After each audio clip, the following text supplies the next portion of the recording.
Mark, 15 seconds until airtime.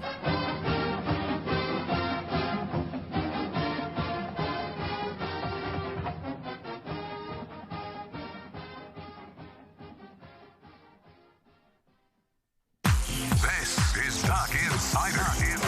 Duck's gonna pick it up, and here we go. Got him deep. He's open. He's got it. And he's gone. How about that? Oregon repeats as the Pac-12 champion. Duarte pulls up, 3-ball. Bang! LJ Figueroa! Oregon goes back to back for the fourth time in the last 6 years. The Ducks are Pac-12 champions. Foley three. Goal! Foley ball. Three is good. Araceli. Wing. Pow pow. Yeah. Boom boom. Welcome to Duck Insider. What a weekend! We're just getting started.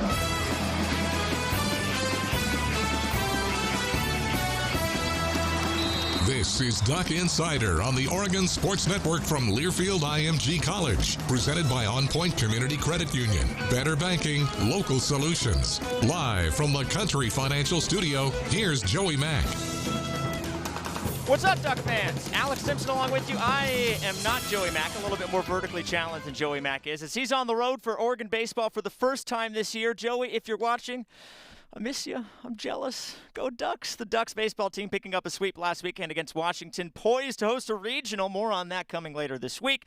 But the Ducks looking good all across the board. We wish Joey safe travels as he's just about to hit the air, so not quite sure if he's tuning in. Joey, if you are, thanks for tuning in. And thank you for tuning in here on Duck Insider here in the Country Financial Studio, presented by our friends at On Point Community Credit Union. Again, I am Alex Stimson. We're joined by Scotty P. Scotty P., how you doing today, buddy?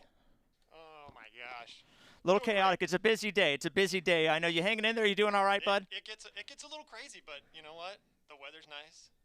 We're ready to rock this weekend. It's a beautiful, beautiful day here in the Emerald Valley. A lot of news to get to here across the board. Obviously, here in Eugene and all up and down the West Coast, the big news, the new commish here in the Pac-12. We'll get to that in a little bit as well. But coming up on today's show, we'll hear from a couple of Duck coaches. We'll hear from the head of Oregon softball, Melyssa Lombardi, as they had their senior day last weekend. Now they head back on the road to wrap up the regular season as they'll head down to Berkeley for a 4-game set against Cal before they start the postseason. Very, very pumped about that. What a season it's been. Number 11 ranked Oregon softball. It's been a great season for the Ducks on the diamond across the board. Really, really excited to see how they finish out their season. Obviously, I slant a little bit towards baseball, having worked with the baseball team myself. Really, really excited to see what Coach Waz and company do down the stretch. So we'll hear from Coach Lombardi, and we'll also hear from Coach Robert Johnson for the Oregon track and field team. Again, another just loaded track team this year. And again, it's a beautiful facility that they're going to be debuting in big fashion in a couple of weeks. Obviously, we've had a couple of track meets already, but they're heading down to LA for the Pac-12 championships. We'll hear from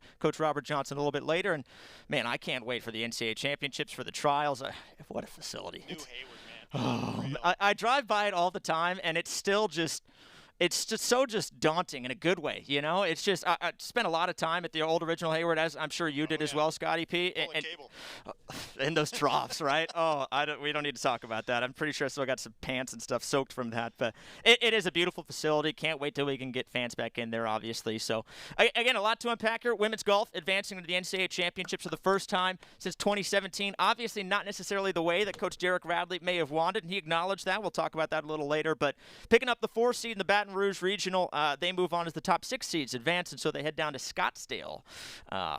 They should have a little bit better weather down there, and the course conditions there too. Women's basketball, new player addition. We'll talk about that, and actually we're going to quickly jump in now to Oregon football, as they got a big schedule change now. Not schedule change, schedule announcement, I should say, and it's right out of the gate. I don't think really any surprise is that it's Oregon, it's Ohio State, it's the big time, as they're going to be on Fox in the second game of the season. The Ducks will open up the season against Fresno State, and then they head to the Horseshoe to take on Ohio State. How fired up are you for that, Scotty P? I am jacked for that. It's going to be so exciting. Obviously, the spring game a week or so ago, and a lot of fun. The quarterback competition continues to be really interesting, and I think some Ducks fans maybe had some question marks. Well, I think the real question mark is, well, we got a lot of talented throwers. Who's going to start? Who's going to lead for us here? So excited to talk about that, and we'll get into more of that a little bit later.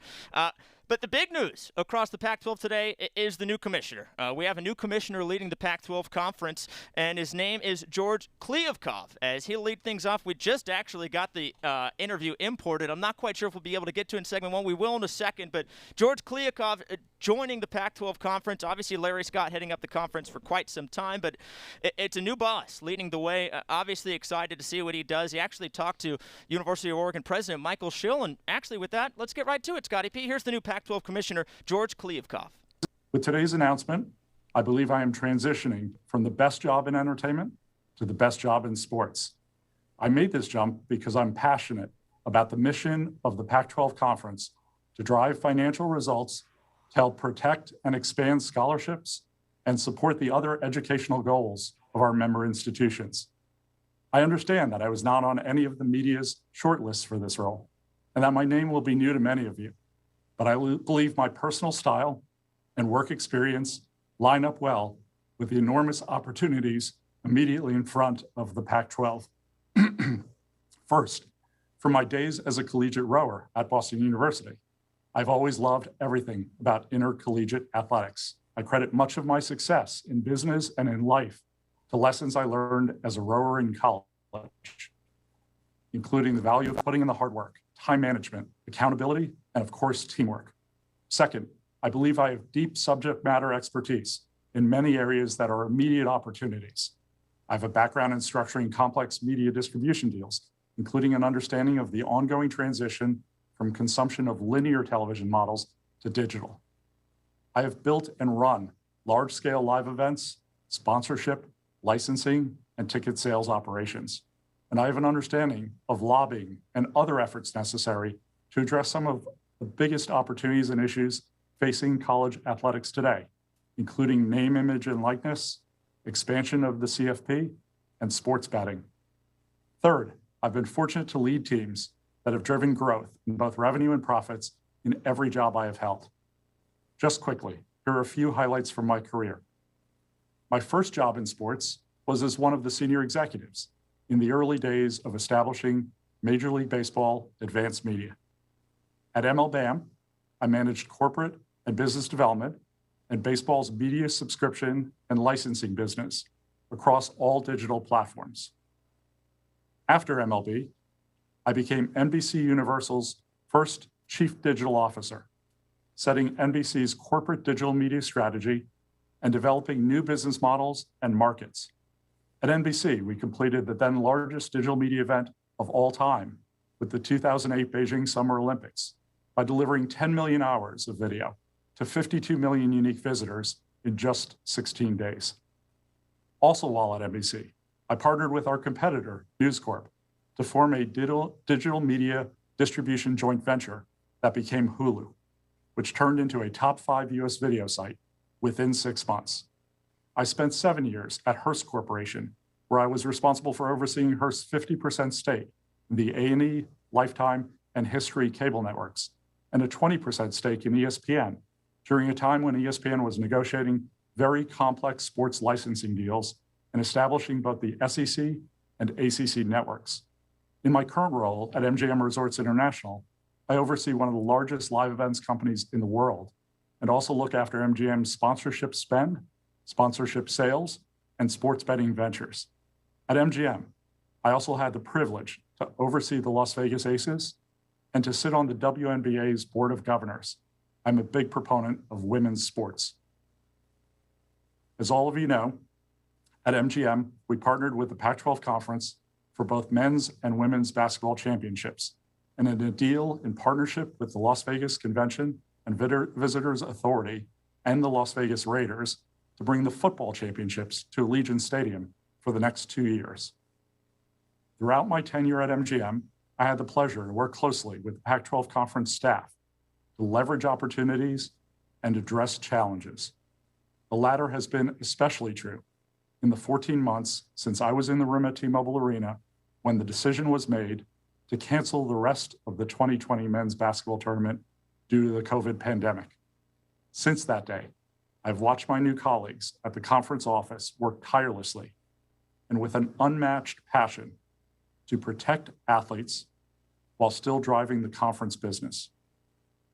I'm honored by my new opportunity to work even more closely with these amazing colleagues. Finally, and maybe most importantly for my role as Pac-12 Commissioner, my leadership style is relationship-driven. I've built long-standing relationships with nearly everyone I have worked with or negotiated against across a 25-plus year career in sports, media, technology, and entertainment. Once I start in July, my intention is to go on a listening tour. This starts with developing a deep partnership with the athletic directors and coaches. The success of the conference and my personal success in this role is tied to the success of the ADs and coaches. Of course, I will meet with the presidents and chancellors, other academic leaders, and the student athletes. My intention is to listen and to learn how the conference can help strike the balance between continued academic excellence, student athlete well-being, and an even higher level of athletic achievement. I want to be very clear about my top 3 immediate priorities for the conference. First, we will protect and support our student athletes. Second, we will make decisions to optimize revenue for our member institutions, including renegotiating our media distribution deals. And third, we will do everything we can at the conference level to make our teams more competitive in revenue-generating sports, especially football. To support all 3 of these priorities, I want to go on the record that the Pac-12 is in favor of both the expansion of the college football playoffs to more teams and the implementation of consistent guidelines for name, image, and likeness. We think that both CFP expansion and NIL legislation are good for college sports fans, good for our student athletes, and can be a significant competitive advantage for the Pac-12. As I end my remarks, I want to say that I greatly appreciate the confidence from President Schill, the Pac-12 Search Committee, and the Pac-12 CEO Group.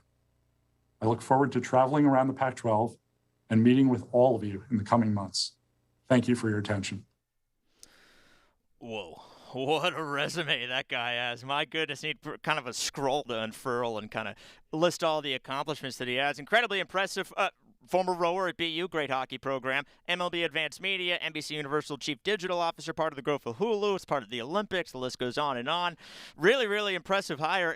Kind of a little sense of humor right out of the gate as well, saying maybe I wasn't the guy top of mind for a lot of Pac-12 fans, West Coast fans, but I think a guy, just in the quick reactions that we've seen online, someone that people are pretty excited about as it kind of kicks off a new era here in collegiate sports here on the West Coast, and the best conference here on the West Coast, and the Conference of Champions as well. And then, again, I think the last thing that noticed that might have been the big headline that comes out of this is the expansion of the playoff. You and I were talking about that, Scotty P, is that's something that's going to catch everybody's eye, particularly Oregon being in the playoff era, really the premier program in the West Coast, in the Pac-12 as well. So welcome to the West Coast. Welcome to the Pac-12. George Kliavkoff, excited to see what he does here leading up the Conference of Champions as he kicks things off. And it sounds like we're going to see a lot of differences and, well, a new era of Pac-12 athletics as well. Before we step aside for our first break as well, I want to make sure that I mention that it's Ducks Gives today.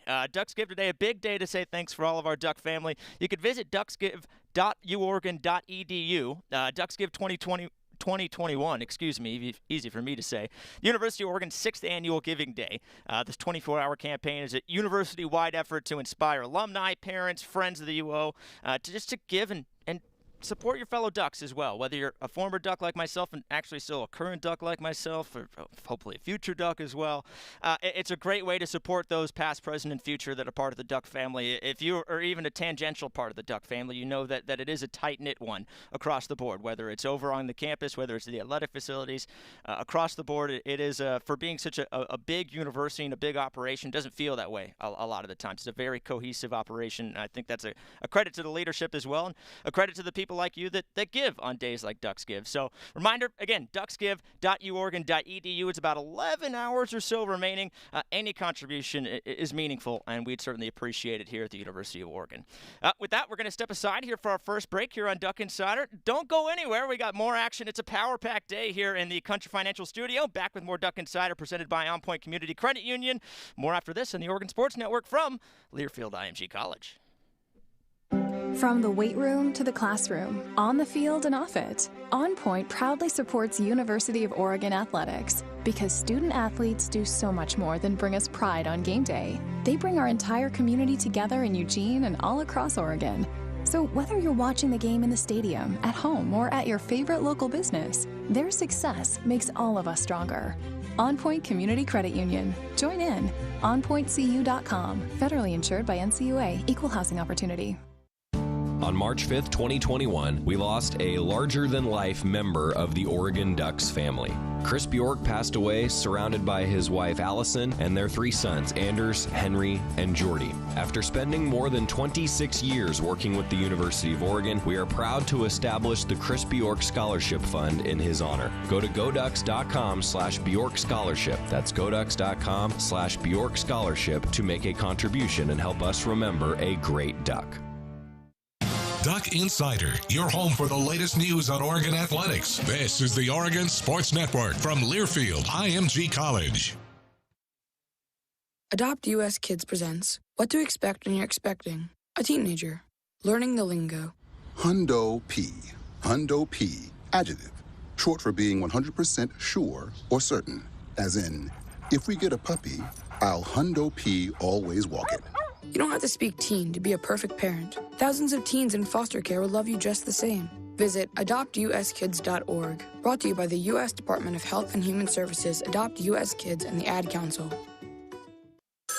A ranger station. I'd like to report a bear hug. Okay. I put out my campfire and Smokey Bear hugged me. So you drowned the fire, you stirred it, drowned it again, and felt that it was cold? Uh-huh. Yep, he's just letting you know you did good. Bear hug from Smokey Bear. Status update. I'm gonna let you go now. There are many ways to start a fire, but one sure way to put it out. Learn how you can do your part at SmokeyBear.com. Sponsored by the U.S. Forest Service, Ad Council, and your state forester.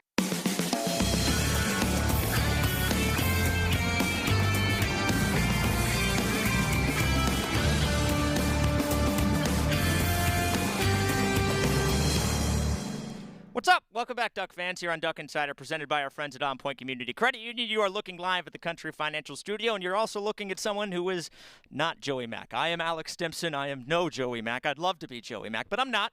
He's on the road with Oregon baseball, and I know he's fired up as he's been with Oregon baseball for a long time. I've only been with him for a short time, and it's his first road trip in quite some time as they hit the road to take on Utah this weekend. Oregon softball wrapping up their regular season at Cal this weekend.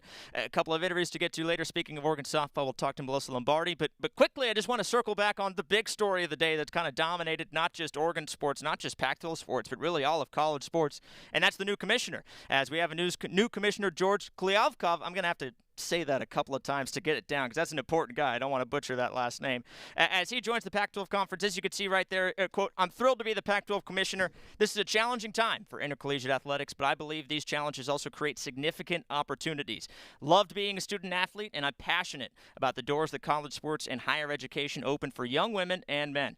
My job at the Pac-12 will be to help manage the balance between continued academic excellence and student-athlete well-being and an even higher level of athletic achievement." Saying this was University of Oregon President Michael Schill, who was the chair of the 5-member search committee. He said, "At each step of his career, George has navigated complex, quickly changing environments and has been a successful consensus builder. George is a visionary leader with an extraordinary background as a pioneering sports, entertainment, and digital media executive." Keep an eye on that sentence. He really checked all of those boxes. "And we are delighted to honor that he has agreed to become our next Pac-12 commissioner. He's the new prototype for a sports commissioner. While George has deep sports experience, his biggest asset is his ability to listen, connect with diverse groups, find common ground, collaborate, and navigate an evolving landscape. We believe George's overall skills and experience will become even more prevalent in college sports leadership." So on behalf of all of us here in Eugene, at least between me and Scotty P, we say welcome. Happy to have you steering the ship here and guiding us here in the Conference of Champions. Really excited for this new era of Pac-12 athletics with him at the helm. I want to quickly get to, before we get to Melyssa Lombardi, we have a new roster addition for the women's basketball team, and Taylor Hosendove is added to the 2021 roster. Head coach Kelly Graves announced on Wednesday 6'1" transfer from Georgia State, so she's coming a long way to get here to the Emerald Valley. She led the Panthers in scoring and rebounding in each of her last 2 seasons. Not too shabby. Said Graves, Taylor's a good addition to our program. She's a versatile player who can play both inside and out and do a little bit of everything for us. I really love the toughness that she'll bring to our team, and we're excited to get her to Eugene and get to work. Well, at Georgia State, she averaged 12.5 points, 8.8 rebounds per game in the last season, the 2021 season. She shot just under 50% from the field, just under 47% to be specific from the floor, and over 30% from behind three pretty comfortably. 34.5% from behind the arc. Led the Panthers with 33 steals, second in assists with 54, blocked shots 23, started 23 of their 24 games. What I'm telling you is she can kind of do it all. She's a Los Angeles native, scored in double figures 14 times as a junior while racking up 8 double-doubles as well. So a big addition to an already really, really talented roster. Obviously, there's been some turnover, but some really, really good pieces here for Kelly Graves' squad. And, well, I've come to realize you never really doubt Kelly Graves at all. He knows how to recruit. He knows how to build a team, and a cohesive, not just team, but family at that. So, speaking of which, welcome to the Duck family, Taylor. Happy to have you. Pivoting. Staying with Oregon women's sports, but pivoting over to softball. We're going to hear from Melyssa Lombardi in a second as the Oregon Ducks celebrated their senior day or senior weekend last weekend, and they finish out the regular season on the road. They enter the weekend ranked 11 in the country right now, and it's been a remarkable season from the get-go from Melyssa Lombardi's squad. And as they head down to Berkeley, we talked with Melyssa Lombardi, and here's part one of our interview with the Ducks head coach. You're going into the last weekend. What is your kind of final words of guidance or wisdom to them going into what will be the final weekend of the Pac-12 season? I think really the only thing I would tell them is just to finish strong. I think they've learned a lot through the Pac, and it's really allowed them to prepare and for them just to finish strong. Do you like that your game times are before UCLA and Arizona so that there's not scoreboard watching to be done beforehand or a distraction during the game? Honestly, I didn't even know what time their game times are. So when it comes time to play, we'll be ready to play. To me, all we can do is control our own destiny and to finish strong. And then, whatever comes of it, on the other side comes of it. On that finishing strong theme, obviously Brooke was the national pitcher of the week here. Do you feel like she's rounding back into her top form, entering the most important time of the year? I do. I think she figured some things out over the course of the season, and I think you could see that this past weekend with what she did on the mound. Look, for the last several weeks, it seems like you guys are right on the cusp of a breakthrough and just missing that whatever. What do you think that final piece is, and what? I mean, it's just like the last domino needs to fall, and you guys will be ready to go into the postseason. But what do you think is missing?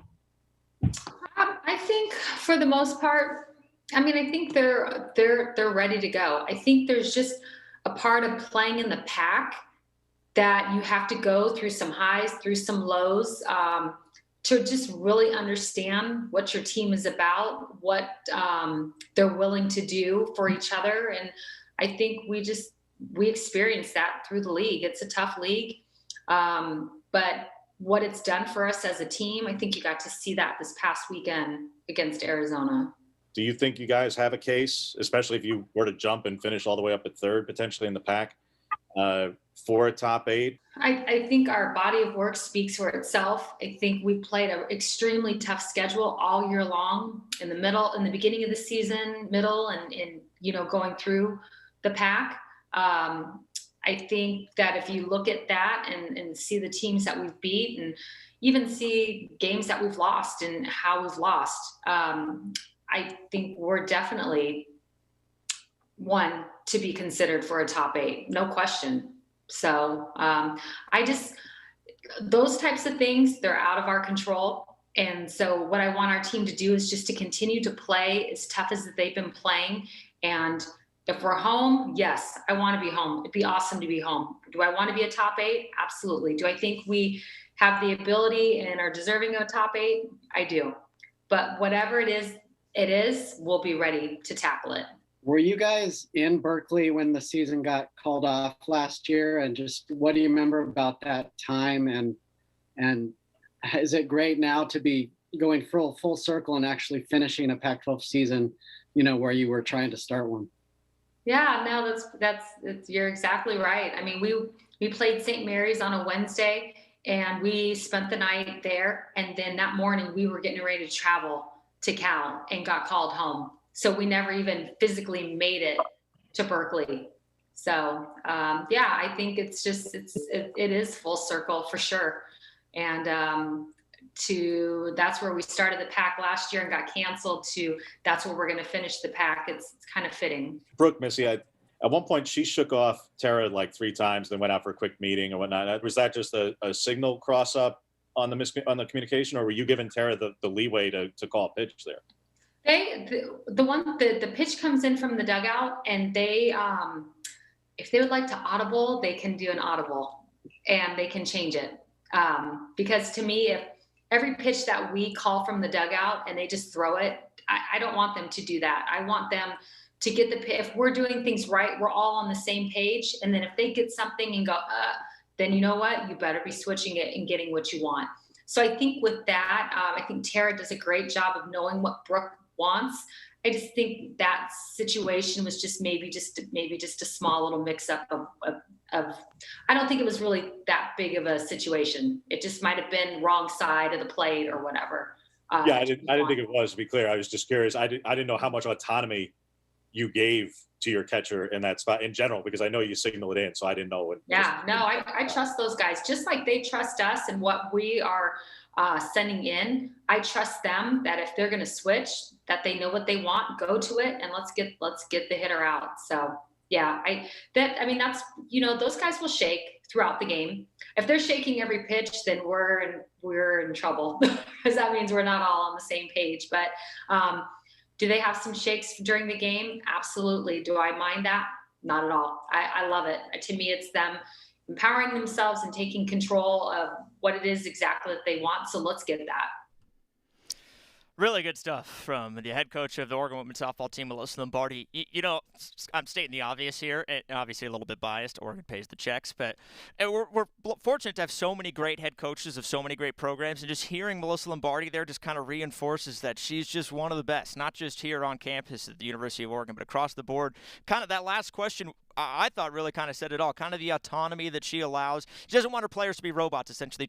The student athletes like adults, she's not just going out there forcing them to stay in a box. And then a really good question there, I thought, from it sounded like Ryan Thorburn with the Register Guard talking about just the gauntlet that's required. And it is a gauntlet going through the pack, as Melyssa Lombardi mentioned, that they have weathered the storm, and they could be on the precipice of something really special. They'll like to get that snowball rolling down the hill this weekend to finish out the regular season as they take on Cal on the road. A reminder, the Duck Insider brought to you by our friends at North Fork Public House.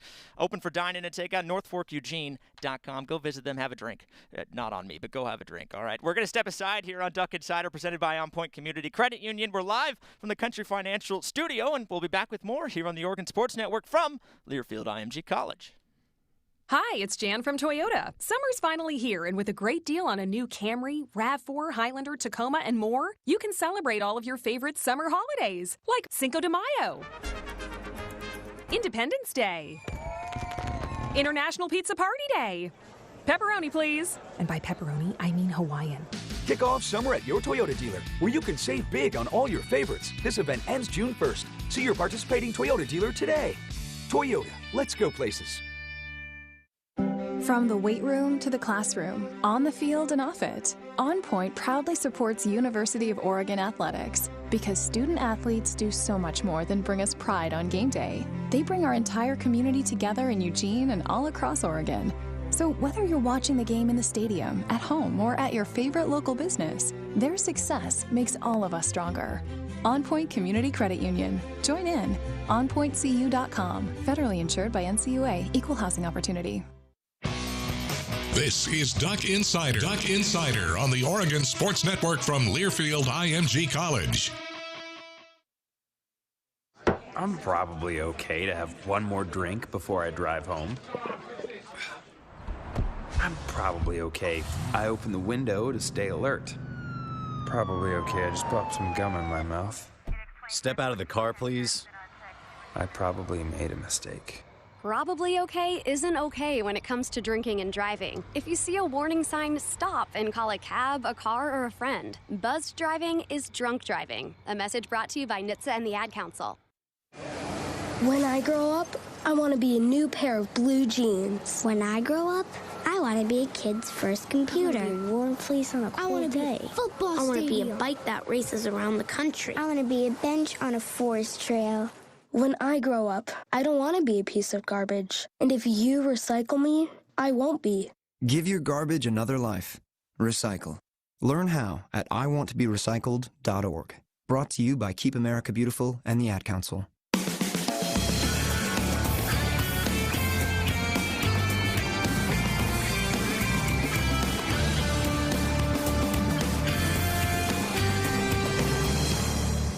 Well, hello. Welcome back to Duck Insider. I'm not Joey Beck. I'm not nearly that talented. He's on the road this weekend. Alex Simpson filling in. We're here in the Country Financial Studio, and thanks as always for joining us here. So happy to be here and on a power-packed day as well. We announced a new commissioner. We got a couple of interviews. It's a lot of fun. I will say total amateur hour by me going into break. Totally forgot that we had more of Melyssa Lombardi. So let's not wait any further. Let's get to the second half of our talk here with head softball coach Melyssa Lombardi. If you could describe what you've seen in this team in a couple of words. I think they're gritty. I think they're resilient, blue collar. They really want to play well for each other. So selfless.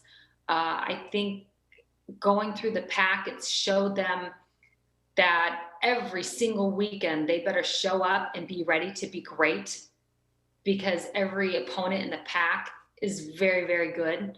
I think they have just showed the fight and the love that they have for the game. I loved in that. I mean, our first game, there was an opportunity for a possible perfect game against us. And, I don't know if early in the year, if they would have bowed up and found a way to will themselves to change that in the last final inning. And they were determined.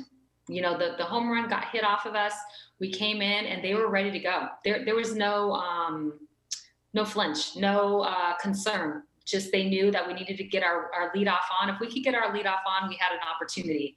And so to see Haley battle with 2 strikes and get on, to see Bunk put down a perfect bunt to move her over, and then for Tara to battle with 2 strikes and come up with a walk-off was huge. So I just think what we're seeing is all the hard work that they've put in the pack and in getting outcomes that they wanted, but also not getting the outcomes they wanted. And to me, when you don't get those outcomes, that's where it's like, okay, what are we willing to do? How much better are we willing to get? Because it wasn't good enough. So what are we willing to do as a team? And I think that's what you're seeing is what they've been willing to do this entire conference play to get better and to compete weekend in and weekend out. But you say that because I've described this team as a prize fighter that refuses to stay down when they get hit. And that goes actually back to 2 years ago when you took over. That team, to me, they refused to quit. No matter who they were playing or how much they should have, they never stopped. How much of that do you think is a reflection of your coaching style, and how much of it is really the players themselves? I like that you mentioned that, because we talk a lot about being prize fighters and having to throw the first punch and keep throwing punches. And that when things get tough, what are you going to do? Are you going to lay down, or are you going to get up and keep fighting? And I agree. I think it goes all the way back to our first year.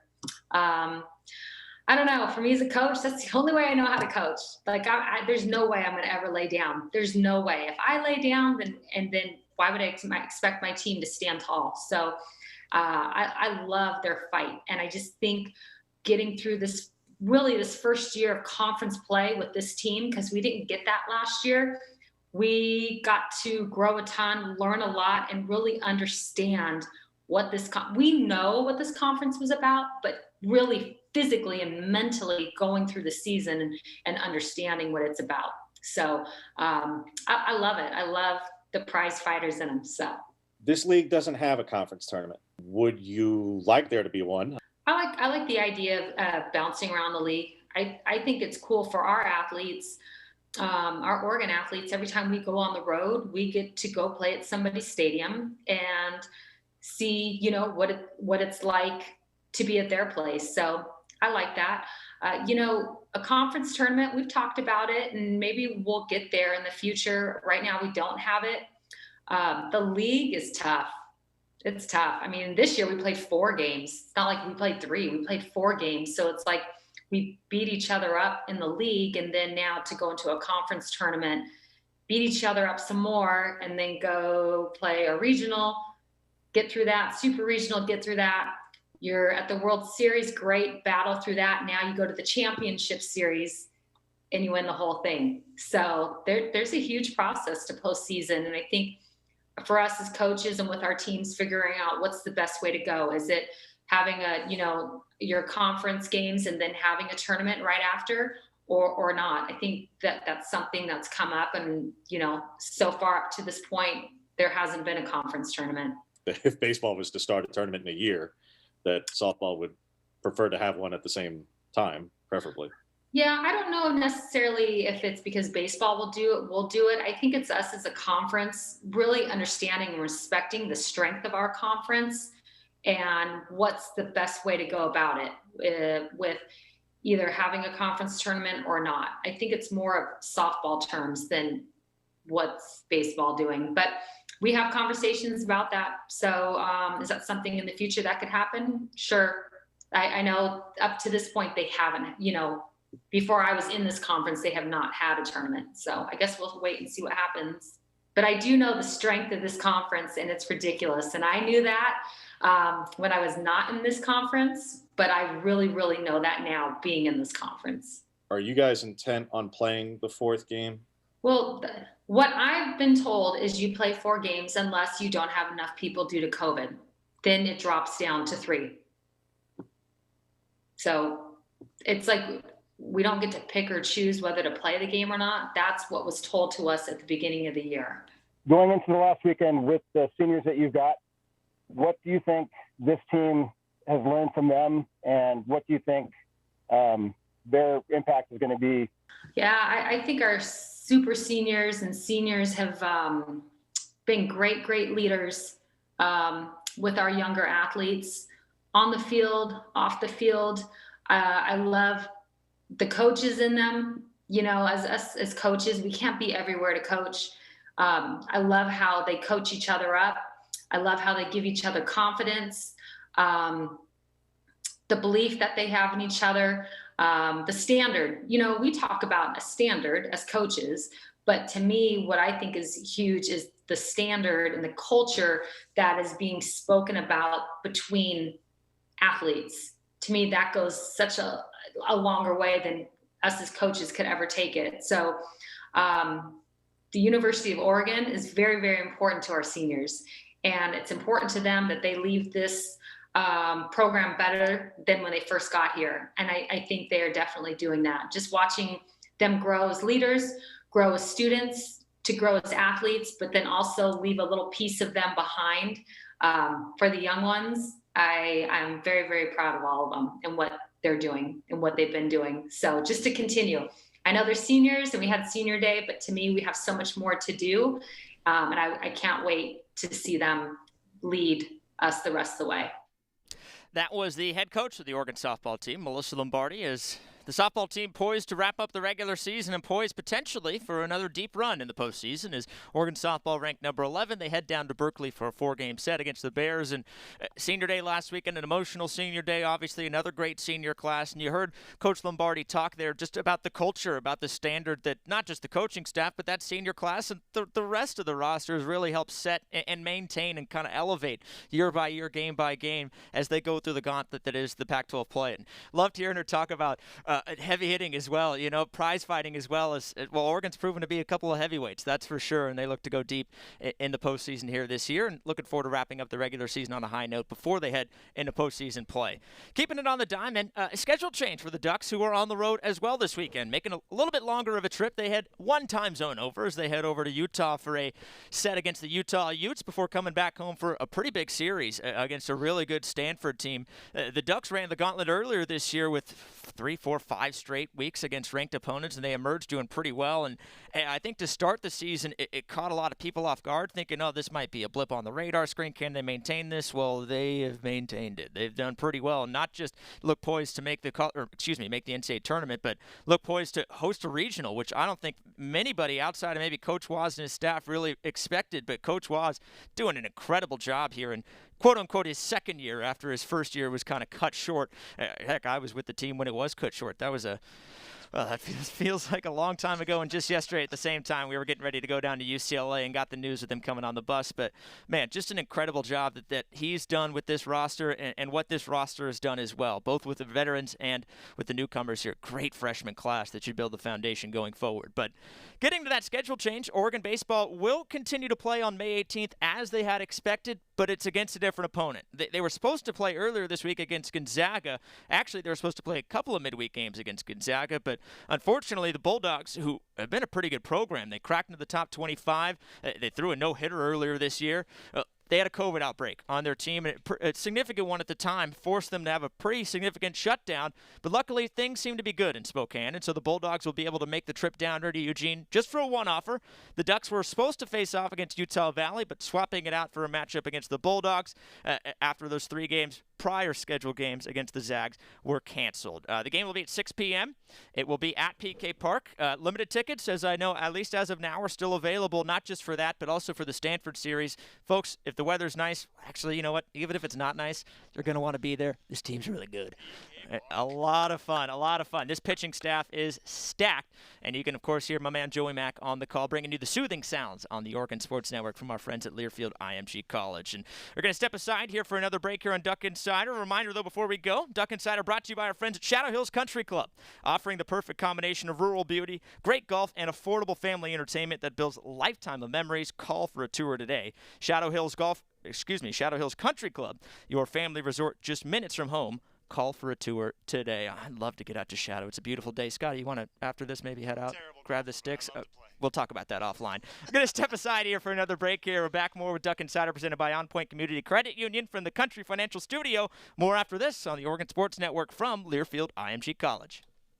Hi, welcome to the Spicy Drive-In. May I take your order? Can I get the spicy chicken sandwich, please? The spicy chicken is an excellent choice, sir. And to drink? Whatever's fine.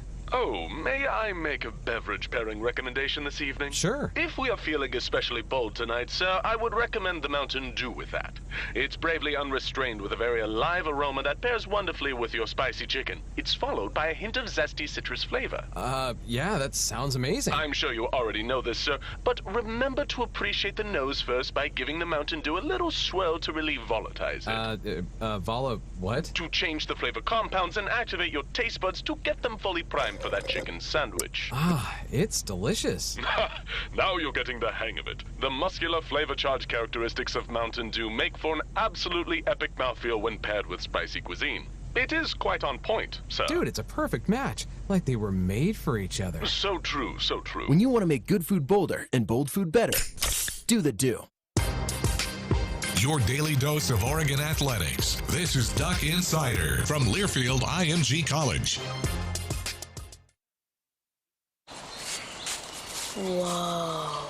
The moment my son saw a redwood tree. It's huge! Is the moment I knew that for him, You can't even see the top of that thing. even the sky has no limit. There are some moments only the forest can inspire. Find yours at discovertheforest.org. Learn about forests near you and discover cool things to do when you go. Your moment is out there. Find it at discovertheforest.org. Brought to you by the U.S. Forest Service and the Ad Council.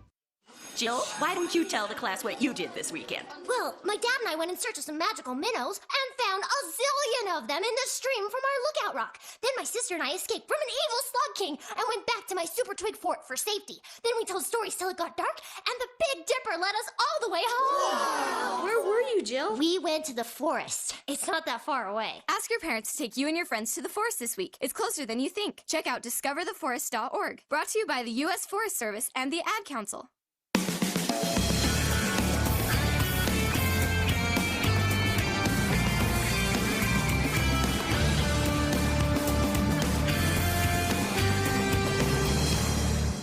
Welcome back here on Duck Insider in the Country Financial Studio. Alex Stimson filling the very big shoes for Joey Mack as he is in his big booming voice are on the road this weekend, heading to the Mountain Time Zone with Oregon baseball. Back on the road just like when he was a young buck, as he's on the call this week on the Oregon Sports Network for Oregon baseball as they look to keep it rolling after a 3-game sweep last weekend against that team from up north, the Washington Huskies. But meanwhile, we're going to pivot to track here, and we're going to recap the Oregon Twilight meet and then look ahead to the Pac-12 Championships down in Eugene. And with that, I'm going to step aside because here is the coach of the Oregon track and field team, Robert Johnson. The Oregon Twilight, lots of season bests, personal bests, and some wins there, which is always good. Always great to see the alumni come back and compete, and glad they were able to experience a Hayward field as they knew it. And so good overall weekend. Now we head into Pac-12s, which is always a meat grinder of a meet, and we're trying something different. To see how it goes. We're trying a different format. So instead of it being split over 2 weekends, now it's a 3-day meet.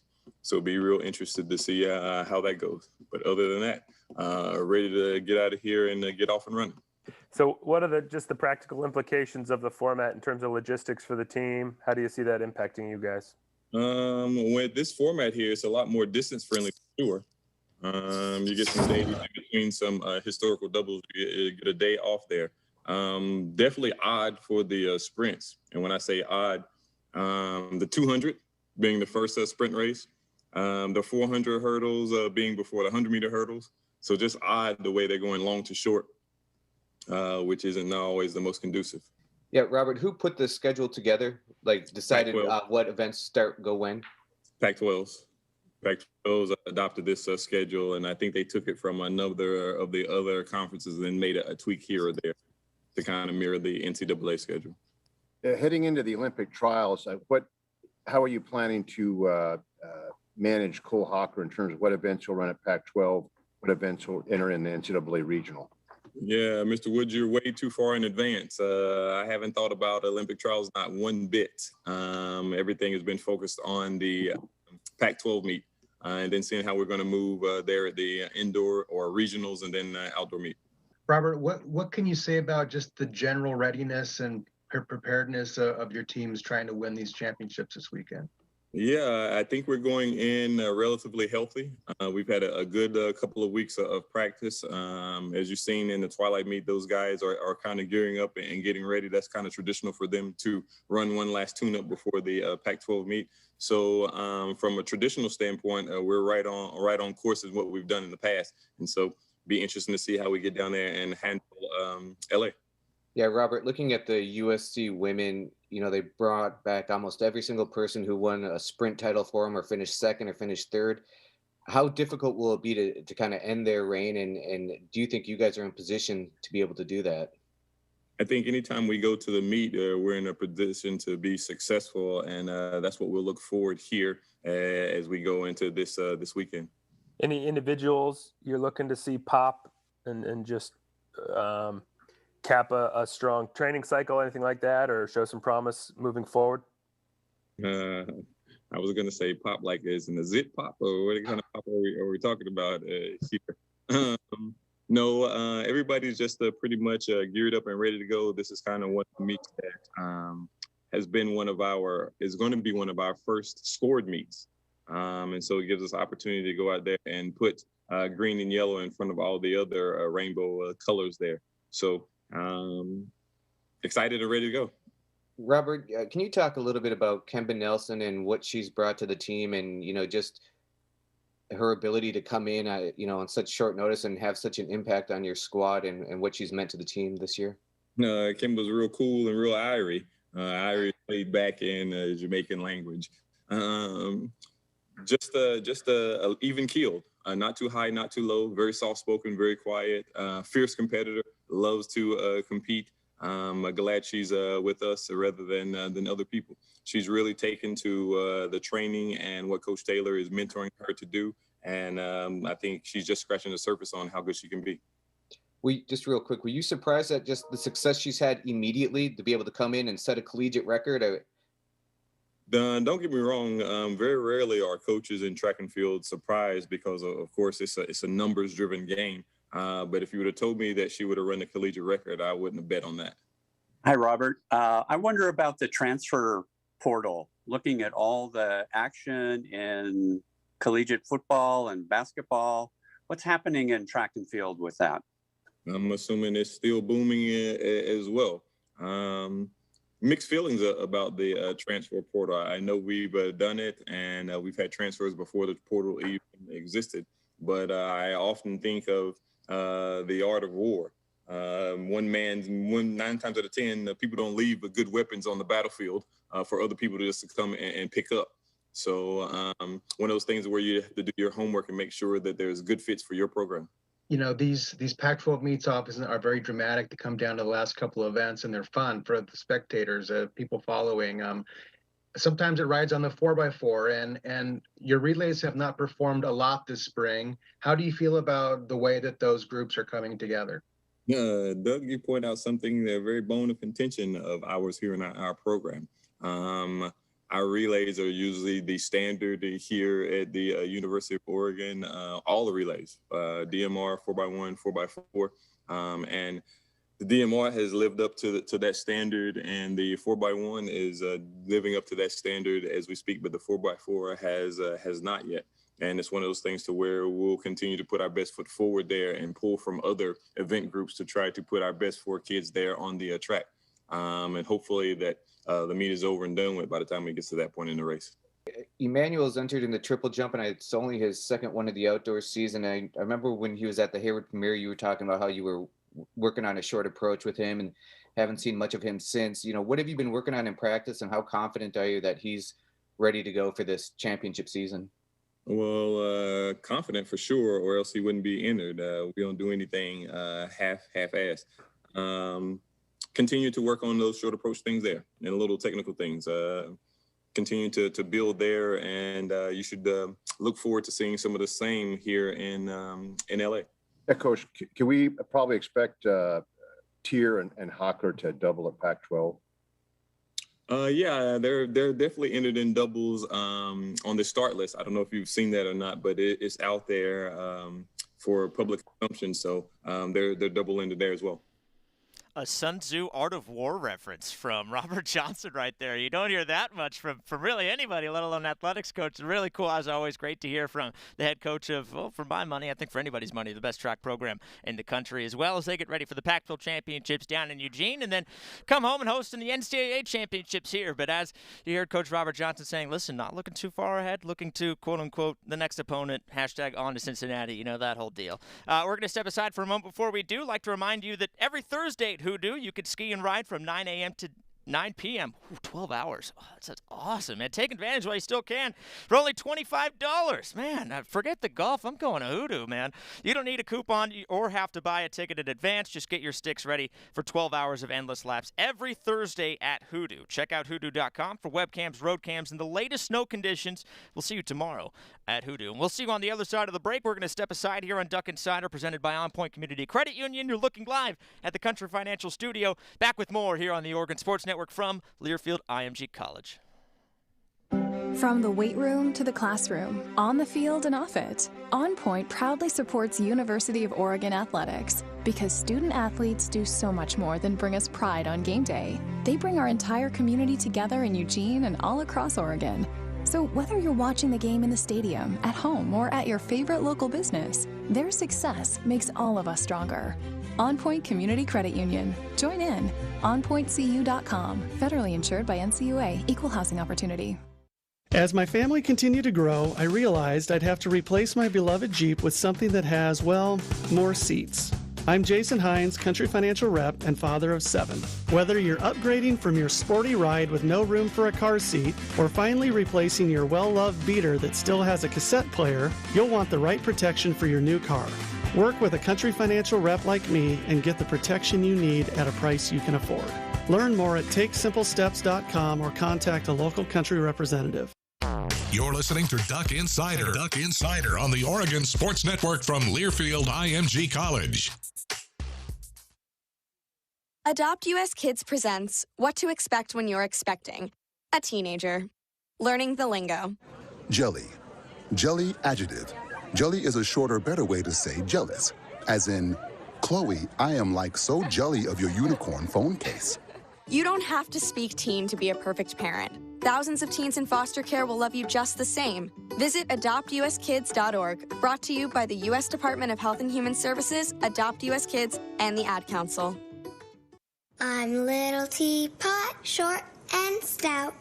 Here is my handle and here is my spout. No, Dad, like this. When I get all steamed up, then I shout, tip me over and pour me out. This is WWE superstar Roman Reigns. It only takes a moment to make a moment. Take time to be a dad today. Visit fatherhood.gov, brought to you by the U.S. Department of Health and Human Services and the Ad Council.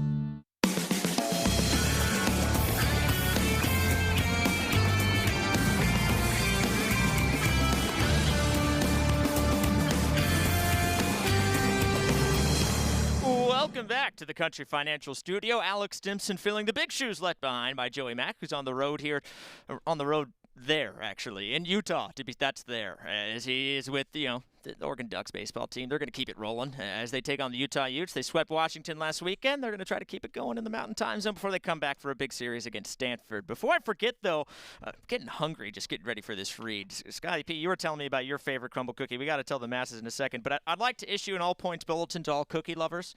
Crumble Cookies has a rotating menu of, it has 120 on here. It's been scratched out. It's 150 flavors that change out weekly. Oreo, churro, and Reese's are the ones that have been highlighted by Joey Mack. I know what to get him when he's coming back. Order Crumble in store or for delivery, curbside pickup, or nationwide shipping. Come see us in Eugene off Coburg Road and coming to Roseburg, new location off Mulholland Drive, coming in May. We're in May, so that might be now. It's coming soon. For those of you tuning in Roseburg, go get yourself some Crumble Cookies. They are delicious. Scotty P., what was the one that you liked? You told me something and my mouth started watering underneath this match. Oh, my God. That sounds really good. But I want to try the churro one. That sounds really, really good. Anywho, let's keep our eye on the prize here as we wrap up the show here. I just want to give a shout-out to Oregon Women's Golf. Again, qualifying for the Ncaa Championships for the first time since 2017. Big congratulations to Derek Radley's squad. As obviously, he mentioned it as well, moving on not in the circumstances they would have wanted. If you're watching here on social media, you've probably seen the clip of what happened in Baton Rouge as play was called. The top 6 seeds advances. The top 3 individual players advance. Oregon was the number 4 seed in the regional, so they do advance. And again, kind of a bittersweet taste, but it's been a great season, a really remarkable season. And heck, the cherry on top has been Monica Vaughn qualifying for the U.S. Open as well. That is just incredible. So want to wish our best of luck as they head down to Scottsdale. They'll be at the Greyhawk Country Club in Scottsdale. I've played at TPC Scottsdale. Haven't played at Greyhawk. I didn't play well at TPC Scottsdale, so no one needs to know that. And then before we wrap things up, just want to remind you about Ducks Give. Today is Ducks Give. Once we wrap things up, we'll have about 10 hours or so left. You can visit ducksgive.uoregon.edu. Ducks Give 2021, University of Oregon 6th Annual Giving Day. And check out the Duck Athletic Fund playlist on Spotify as well. It's been a lot of fun filling in today. Scotty P., thanks for putting up with me today, buddy. About to sign off here. Thanks for tuning in to Duck Insider, presented by Outpoint Community Credit Union. We will see you next time here in the Country Financial Studio on the Oregon Sports Network from Learfield IMG College.